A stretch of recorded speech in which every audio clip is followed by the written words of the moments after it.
After 15 years of apartment living in the city, I had finally saved enough money to purchase my dream home. The moment the realtor drove me down the quiet, tree-lined street of Oakwood Estates, I knew this neighborhood was exactly what I had been searching for. But it was not the pristine lawns or the charming facades that captured my heart. It was the enormous oak tree that stood majestically in what would become my backyard. Ancient and sprawling, its branches reached toward the sky like something from a storybook. "This oak is over 100 years old," the realtor explained as I stood beneath its canopy, my neck craned to take in its full glory. "The previous owners built the deck around it specifically to preserve it. Quite a selling point, do not you think?" She did not need to convince me. I made an offer that same day, slightly above asking price to ensure I would not lose this piece of paradise to another buyer. The first 3 months in my new home were everything I had hoped for. Neighbors brought welcome baskets and invited me to community barbecues. I spent peaceful evenings on my deck, watching the sunset filter through the oak leaves while sipping tea and planning renovations. The homeowners association seemed reasonable, with monthly newsletters outlining standard rules about garbage collection, holiday decorations, and lawn maintenance schedules. Nothing that raised any red flags. During my second month, I attended my first HOA meeting in the community center. The atmosphere was relaxed and friendly. Board members discussed upcoming projects like repaving the walking trails and replacing the playground equipment. I found myself volunteering to help with the annual neighborhood garage sale. This was exactly the kind of community involvement I had been missing in my city apartment. It was at my third meeting that I first met Karen Westfield. The former HOA president had relocated unexpectedly for work, and Karen had been elected to fill the position. She was a slender woman in her 50s with perfectly highlighted blonde hair and a smile that never quite reached her eyes. She wore pressed khaki pants and a polo shirt with the neighborhood logo embroidered on the chest. "You must be the new homeowner on Maple Drive," she said, extending a manicured hand toward me after the meeting. "I walked by your property last week. The landscaping is quite lovely, especially that magnificent oak tree, such a centerpiece." I beamed with pride. "Thank you. That tree is actually what sold me on the house. I feel lucky to be its caretaker." Karen nodded, but something flickered in her expression. "Yes, well, trees are a big responsibility in a community like ours. The roots, the leaves, the potential damage." She made a notation on her clipboard. "But yours seems well maintained for now." I did not think much of the comment at the time. Over the next few weeks, however, the tone of HOA communications changed dramatically. New rules appeared in the newsletter. Fines for violations doubled. Special assessments were levied without much explanation. And Karen seemed to be everywhere, walking the neighborhood with her clipboard, taking notes and photographs. At the next meeting, Karen stood at the podium with a new agenda item: landscaping compliance. She clicked through a slideshow of various properties with what she termed violations. My stomach dropped when my house appeared on the screen, with my oak tree circled in red. "This particular specimen," Karen said, pointing to my tree, "exceeds the permissible height for landscape elements and creates significant shade that prevents neighboring properties from maintaining regulation grass coverage. The board will be addressing these issues individually with homeowners." I raised my hand to object, but Karen moved swiftly to the next slide. The meeting adjourned before I could speak. 3 days later, I found an envelope in my mailbox with the HOA logo in the corner. Inside was a formal violation notice citing landscaping concerns regarding the oak tree on the southeast corner of the property. The letter requested prompt attention to the matter. I stood beneath my oak tree, violation notice in hand, feeling the first raindrops of an approaching storm. Dark clouds gathered overhead as I looked up at the branches that had provided such joy when I purchased this home. Something told me this was just the beginning of a storm that would test not just my tree, but my resolve as a homeowner and my place in this community. The morning after receiving the violation notice, I spread all my HOA documents across my kitchen table. Coffee in hand, I methodically reviewed every page of the neighborhood covenants, bylaws, and landscaping regulations. After 3 hours of careful reading, I confirmed what I had suspected. There were no specific height restrictions for established trees, only for new plantings. My oak tree was grandfathered in, having been P. art of the property long before the HOA even existed. Armed with this knowledge, I drafted a polite but firm response letter citing the relevant sections of the HOA guidelines. I included photographs of my property showing the well-maintained landscape around the tree and offered to meet with the board to discuss any specific concerns they might have. It felt good to respond with facts rather than emotion. My satisfaction was short-lived. Over the next 2 weeks, Karen's presence around my property became increasingly obvious. Coming home from work, I would see her standing at the edge of my yard making notes. While retrieving my mail, I caught her taking photos of my house from different angles. Each time, she would offer a tight smile and a vague comment about routine inspections. More violation notices followed: the color of my mailbox, the height of my grass, the placement of my garden hose, each infraction more trivial than the last, but each carrying potential fines that could add up quickly. The pattern was becoming clear, but I could not understand why I had been singled out. My neighbor Tom provided some insight one evening as we chatted over the fence. He was a retired postal worker who had lived in the neighborhood for 20 years. Karen has a history of targeting certain homeowners, he explained, his voice lowered despite the fact that we were alone. Last year it was the Rodriguez family on Oak Street. Before that, the young couple on Elm. They all eventually moved away, could not take the harassment. But why? What does she gain from driving people out? I asked. Tom shrugged. Control, I guess, or maybe something more, hard to say with Karen. I decided to attend the next HOA meeting prepared to address these concerns publicly. I brought copies of all the violation notices, my research into the regulations, and a prepared statement about harassment. When the meeting opened for homeowner comments, I raised my hand immediately. Karen acknowledged me with obvious reluctance. I would like to discuss the multiple violation notices I have received in recent weeks, I began, my voice steady despite my nervousness. Particularly regarding my oak tree, which is in compliance with all existing regulations. Karen cut me off before I could continue. Personal property issues are not appropriate for open discussion. Please schedule a private meeting with the board if you wish to appeal your violations. Next item on the agenda. My protests were ignored as she moved on to discussing the upcoming seasonal flower planting for community spaces. The message was clear: I would not be heard in this forum. That weekend, I installed security cameras around my property, 4 wireless models with motion detection and cloud storage. It felt extreme, but my unease was growing. The first footage I reviewed showed Karen walking onto my property at 9:17 a.m. while I was at work. She measured the distance from my oak tree to the property line with a tape measure, took multiple photographs, and made notes before leaving. I began documenting everything: each interaction with Karen, each violation notice, each response letter. I created a spreadsheet tracking dates, times, and details. I also started speaking with other neighbors, carefully collecting their experiences with similar targeting. Then came the certified letter. The envelope was thicker than previous notices, requiring my signature upon delivery. Inside was a formal demand: remove the oak tree within 30 days or face daily fines of $200, plus potential legal action by the HOA. The letter cited community safety concerns and root system damage to common areas without any evidence or specific incidents. As I sat on my deck that evening, watching the sunset through the branches of my beloved oak, I felt something shift inside me. This was no longer about tree branches or HOA rules. This was about standing up to a bully who had terrorized this community for too long. The oak tree swayed gently in the evening breeze, unaware that it had become the centerpiece of a battle I was now determined to win. My first call the next morning was to Green Valley Tree Services. By noon, a certified arborist named Miguel was examining my oak tree with professional thoroughness. He used specialized tools to test the trunk integrity, collected soil samples, and examined the branching structure with practiced eyes. "This tree is in excellent condition," Miguel declared after his inspection. "No disease, no structural issues, no danger to surrounding structures."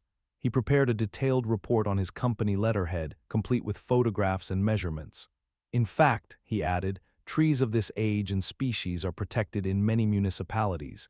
You might want to check with the city about that."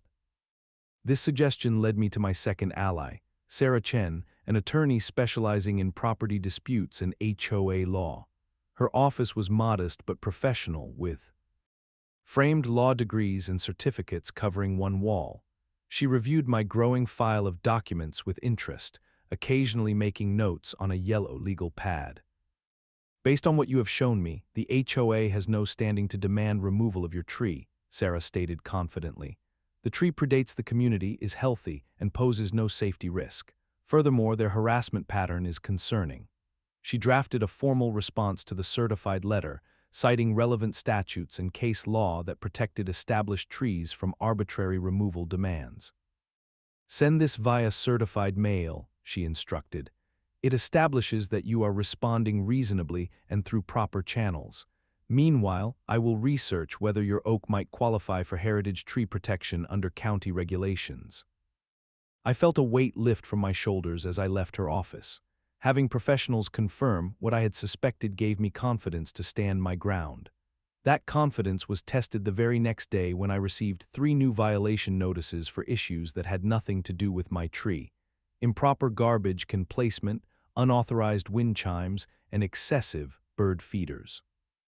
The escalation was obvious and petty, but instead of becoming discouraged, I grew more determined. I continued my documentation, adding these new violations to my growing file.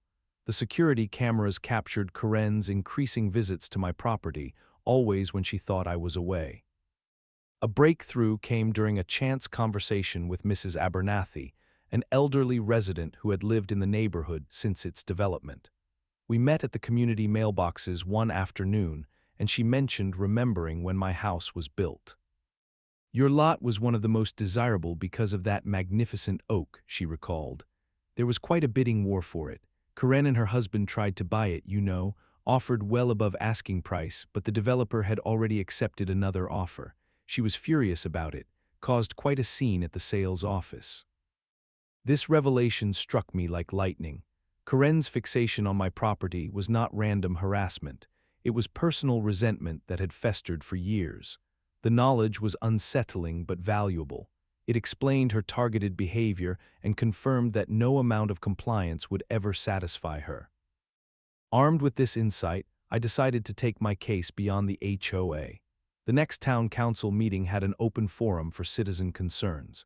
I prepared a concise presentation about HOA overreach and included anonymous examples from other residents who had experienced similar treatment.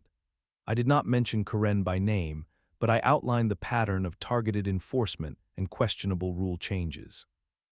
Several council members asked thoughtful questions about HOA governance and accountability. One suggested that the town could consider ordinances to protect heritage trees and limit HOA powers regarding established natural features. The discussion was productive and gave me hope that external pressure might help my situation. Karen was not present at the town meeting, but word reached her quickly. Within 3 days, an emergency HOA board meeting was called. The sole agenda item: new landscaping restrictions that would specifically target overgrown vegetation exceeding 30 feet in height.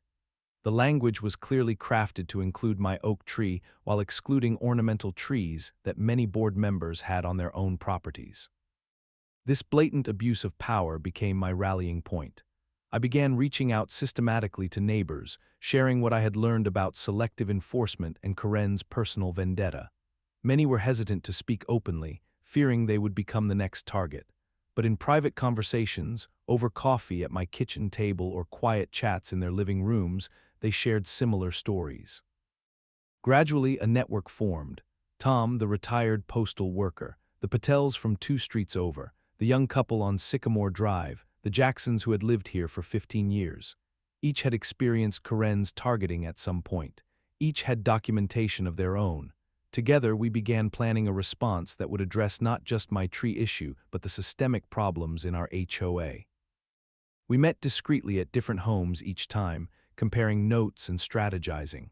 Some brought legal knowledge, others technical skills for documenting violations.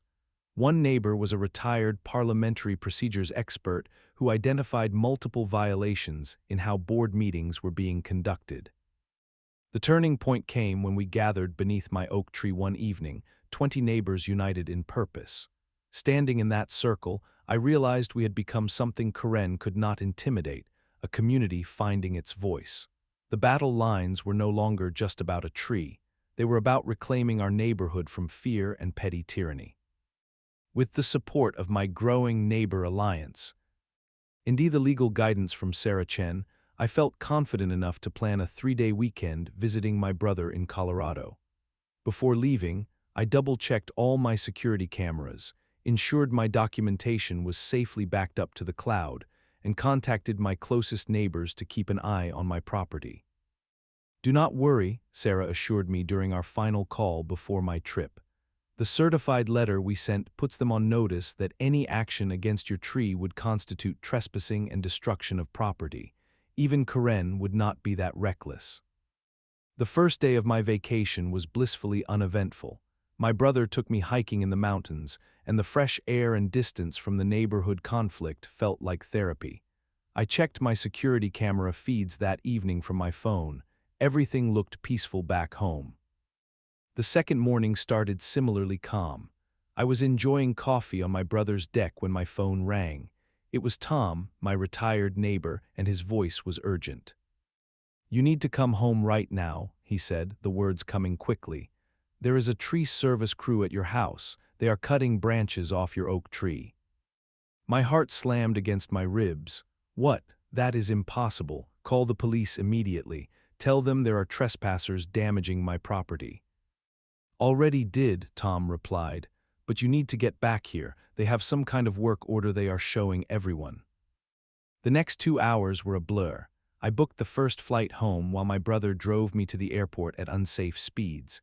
During layover in Dallas, I received updates from multiple neighbors. The police had responded but were reluctant to intervene. The tree crew had paperwork. Large branches were already removed. I landed and drove straight home, exceeding speed limits the entire way. As I turned onto my street, the devastation came into view. My beautiful oak tree, once symmetrical and majestic, now stood lopsided and wounded. The entire east side had been stripped of major branches, leaving gaping wounds in the trunk where they had been removed. Wood chips covered my lawn. Branch segments were stacked in piles. 3 men in orange vests were loading equipment into a truck with Valley Tree Service painted on the side. Not Miguel's company, but a competitor I had never heard of. I screeched to a halt and rushed toward them. "What have you done? Who authorized this?" I demanded, my voice shaking with fury and despair. The foreman, a stocky man with a weathered face, approached with clipboard in hand. "HOA work order, sir, signed and properly authorized." He handed me a document that looked official, bearing the HOA letterhead and Karen's flourishing signature as board president. "Hazardous tree remediation," the paper stated. "Emergency safety measure." "This is completely unauthorized," I said, pulling out my phone to call Sarah. "This is illegal entry and destruction of property. Do not leave. The police will want to speak with you." 2 officers arrived 15 minutes later, the same ones who had responded to Tom's call earlier. They examined the work order with noncommittal expressions. "This looks like a civil matter between you and your HOA," the older officer said. "The work order appears legitimate on its face, and the crew had reason to believe they were authorized to be here. They trespassed on my property and damaged my tree without my consent," I argued, pointing to the security cameras. "I have footage of them entering without permission." "If there was misrepresentation by the HOA, that is something you will need to address through civil court," the younger officer explained. "We cannot determine property law disputes or the validity of HOA authorizations." I felt helpless as the police departed with promises to file an incident report that I could use for insurance purposes. The tree crew, sensing the police would not intervene, quickly packed up their remaining equipment and drove away, leaving behind a card with their company information for any questions about the work performed. Standing alone in my yard, I began methodically documenting everything. I took photographs from every angle, measuring the diameter of cut limbs and collecting samples of the fresh wood. I recorded video walking around the entire property, narrating what had happened and what had been removed. I collected the wood chips as evidence and placed them in plastic bags with date labels. My neighbors began to gather, offering support and their own documentation. Tom had recorded the entire incident from his upstairs window. The Patels had spoken directly with the crew when they first arrived and had noted the time and the workers' names. Mrs. Abernathy had witnessed Karen driving slowly past the property earlier that morning, watching the crew work with what she described as a satisfied expression. I called Sarah, who answered despite it being Saturday afternoon. Her reaction was one of controlled professional anger. "This is exactly what we need," she said after I described the situation. "They have crossed the line from harassment into actionable property damage. Do not touch anything else. I am sending a professional photographer to document everything before any further changes occur. We will file for an emergency injunction on Monday morning to prevent any additional work." As the sun began to set, I sat on my deck looking up at the mutilated canopy of my once beautiful oak. Branches that had taken decades to grow had been destroyed in hours. The setting sunlight filtered unevenly through the remaining foliage, casting strange shadows where there had once been balanced patterns of light and shade. I ran my hand along the trunk, feeling the rough bark under my palm. "I am sorry," I whispered to the tree. "I should have been here to protect you." In that moment I made a promise to myself and to this living monument that had drawn me to this home. Justice would be served, not just for me, but for this tree that had stood strong for a century until meeting Karen and her clipboard. The weather forecast changed dramatically 3 days after the unauthorized cutting. What had been predicted as a mild spring system developed into a severe thunderstorm warning for our entire county. The meteorologist on the local news used phrases like high wind advisory and potential for property damage, pointing to swirling red and yellow patterns on the radar map. Miguel, the arborist, returned to assess the damage to my oak and provide expert documentation for the legal case we were building. His expression grew increasingly grim as he examined the crude cuts and the now imbalanced weight distribution of the remaining branches. "These cuts were not done properly," he explained, pointing to jagged edges where branches had been removed. "They did not use proper techniques for large limb removal. This creates entry points for disease and pests." He made detailed notes and took samples of the cut sites. "But my bigger concern is the structural integrity. They removed most of the weight from the east side, leaving the west side significantly heavier, in high winds." He did not need to finish the sentence. The implications were clear. The once stable tree now had a dangerous imbalance that could cause it to split or fall under stress, and with a major storm approaching, that stress was imminent. "What can we do?" I asked, following his concerned gaze up into the canopy. "Ideally, we would install cables and braces to support the overweighted sections," Miguel replied. "But that requires specialized equipment and crew, and with the storm coming in less than 24 hours, I doubt we could get it done in time." We settled on a more realistic emergency plan. Miguel helped me identify the most vulnerable branches and advised me on how to secure what I could with ropes and supports. He also recommended clearing a fall zone around the tree, moving anything valuable out of the potential path of falling limbs.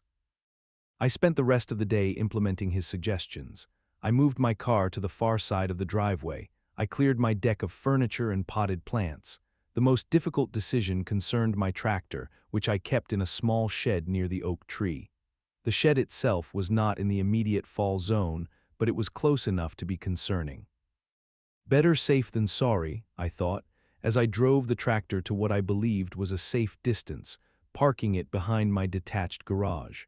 It was my most expensive possession besides my house itself, a compact farm tractor I used for property maintenance and landscaping projects. As evening approached, the sky darkened ominously. The air felt heavy with impending rain, and occasional gusts of wind rattled my windows. I made a final inspection of my preparations, securing loose items and checking that my emergency supplies were ready.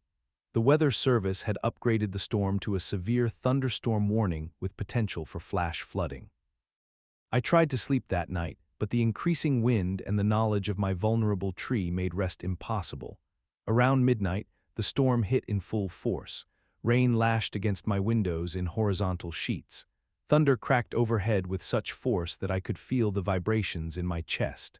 Flashes of lightning illuminated my bedroom in stark, momentary bursts. At 2:17 a.m., according to the timestamp on my security camera footage, it happened. A particularly violent gust of wind, combined with the saturated ground and the imbalanced weight distribution, proved too much for my oak tree. With a terrible cracking sound that was audible even over the storm, a massive section of the western canopy tore away from the main trunk. The security footage showed the sequence in nightmarish clarity. The initial separation, the slow-motion fall through driving rain, and the devastating impact as tons of wood came crashing down directly onto the spot where I had parked my tractor. I rushed outside with a flashlight, rain pelting me as I made my way across the yard. The beam of light revealed a scene of destruction.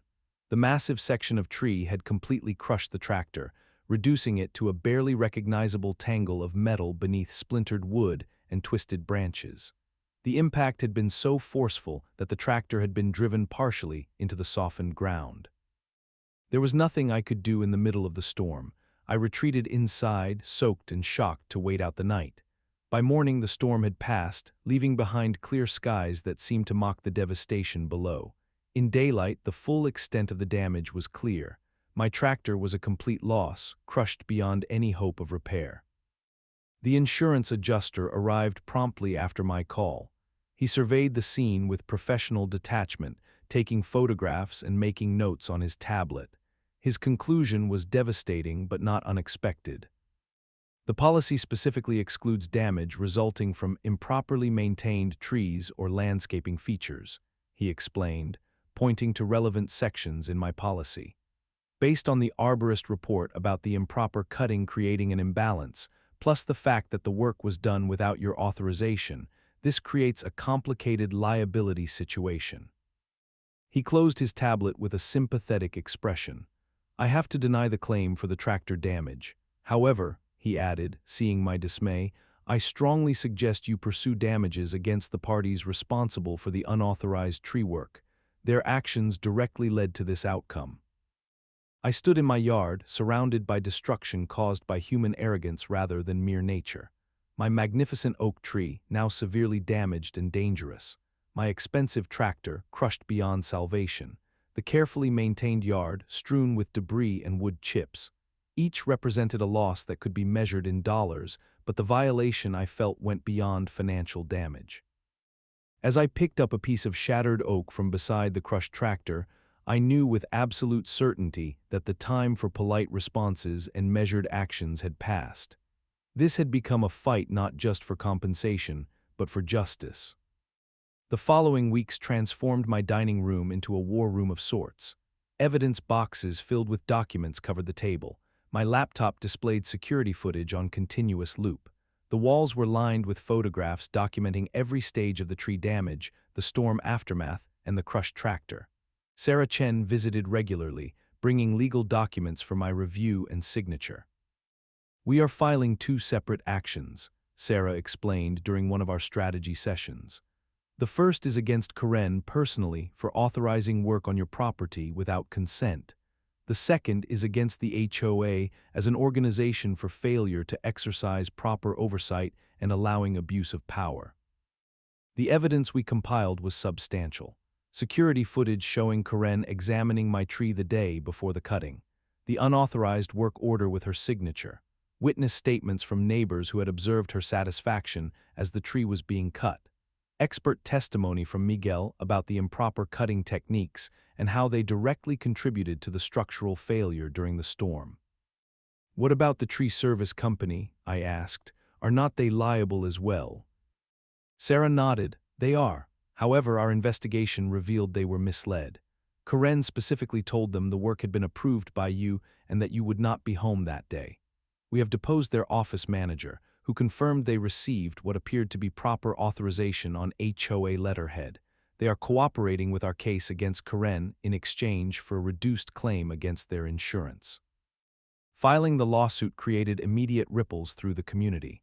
3 HOA board members resigned within days, citing personal reasons, but privately telling neighbors they could not be associated with Karen's actions. The remaining board members called an emergency session to discuss the legal situation. Karen attempted to use HOA funds to cover her legal defense, arguing that she had acted in her capacity as board president. This move backfired spectacularly when the HOA's insurance company launched their own investigation. Their findings were unambiguous. Karen had acted outside her authority and potentially committed insurance fraud by misrepresenting the situation to the tree service company. The insurance company has denied coverage for her legal expenses, Sarah informed me with satisfaction. She will need to pay for her defense out of pocket. As legal proceedings advanced, Karen became increasingly desperate. Neighbors reported her making unannounced visits to their homes, attempting to gather support or pressure potential witnesses. She distributed flyers claiming I had neglected my property and created safety hazards. She even suggested that I had damaged my own tree to create a case against the HOA. These tactics only strengthened our position. Each attempt at intimidation was documented and added to our growing file of evidence demonstrating a pattern of harassment. Several neighbors who had previously been reluctant to get involved now came forward with their own stories and evidence of Karen's past behavior. The court ordered mediation before proceeding to trial. On a rainy Tuesday morning, I sat across from Karen for the first time since the incident. The conference room at the mediator's office was sterile and tense. Karen wore a perfectly pressed navy suit and maintained a rigid posture, refusing to make eye contact with me. The mediator, a former judge with decades of experience, laid out the purpose of the session and the potential benefits of reaching a settlement. Sarah presented our case succinctly, outlining the damages we were seeking: replacement cost for the tractor, treatment for the damaged tree, diminished property value, and punitive damages for the willful nature of the violation. Karen's attorney argued that she had acted in good faith, believing the tree posed a safety risk to the community. The argument collapsed when Sarah produced the arborist's report dated before the cutting, certifying the tree's health and structural integrity. When confronted with the security footage showing her examining my property while I was away, Karen claimed she was just doing her job as HOA president. "Your job does not include authorizing work on private property without owner consent," the mediator noted calmly. The final breaking point came when Karen was asked directly if she regretted her actions. Rather than showing any remorse, she doubled down. "That tree was an eyesore and a hazard. Someone needed to take action before it hurt someone. I did what was necessary for community safety." The mediator made a notation on his pad and concluded the session. "I do not believe further mediation would be productive at this time. I will report to the court that the parties were unable to reach agreement." As we prepared for trial, local media caught wind of the story.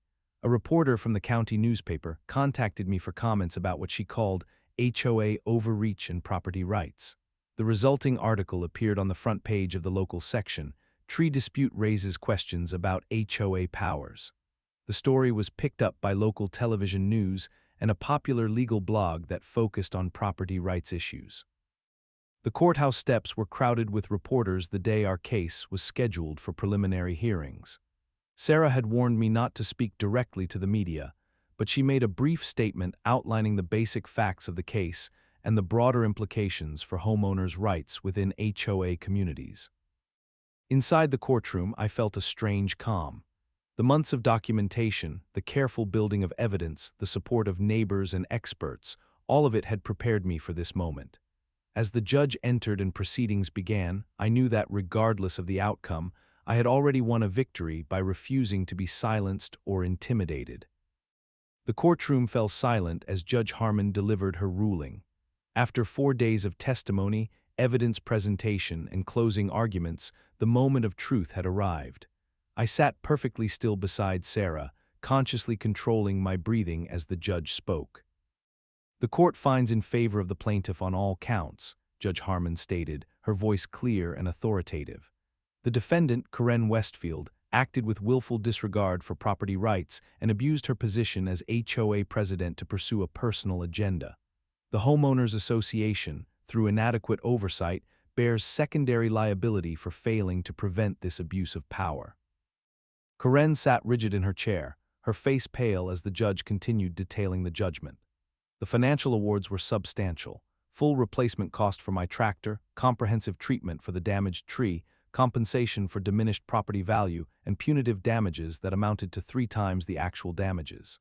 Additionally, the court ordered Karen's immediate removal from the HOA board and prohibited her from serving in any HOA leadership capacity for 10 years. The court also orders the Homeowners Association to revise its bylaws within 90 days to include clear limitations on board authority regarding private property actions, the judge concluded. These revisions must be approved by a 2/3 vote of all homeowners and filed with this court. The gavel struck with finality, and the tension that had been building in my shoulders for months finally released. Sarah squeezed my arm and whispered, "Congratulations. This is a significant win not just for you, but for homeowners everywhere." The HOA insurance company, why eager to limit further liability, moved quickly to settle their portion of the judgment. Their representative met with me and Sarah the following week, bringing a check that covered the tractor replacement, property restoration, and their share of the punitive damages. Karen would be responsible for the remainder personally. 3 months after the judgment, neighborhood transformation was well underway.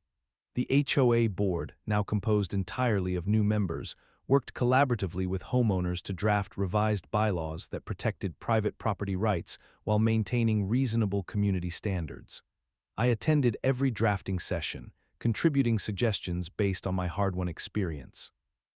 I decided to use a portion of the settlement to establish something positive for the community. With approval from the new board, I purchased a small unused corner lot that had been slated for development. Working with a landscape architect and Miguel, the arborist who had supported my case, we designed a community green space that would be home to native trees and plants, including a descendant of my damaged oak, grown from one of its acorns. 6 months to the day after the court ruling, the community gathered for the dedication of Heritage Park. Children played on natural wood structures while adults chatted and enjoyed the peaceful setting. The centerpiece of the park was the planting of the oak sapling, a symbolic moment of healing and new beginnings. As I pressed soil around the base of the young tree, I felt a sense of closure. My property had been restored, my tractor replaced with a newer model, and most importantly, the community had reclaimed its spirit of neighborliness and cooperation. Karen had sold her house and moved away shortly after the judgment, unable to face the neighbors who now understood the full extent of her actions. Standing beneath the clear blue sky, watching neighbors share food and conversation in a space created from conflict but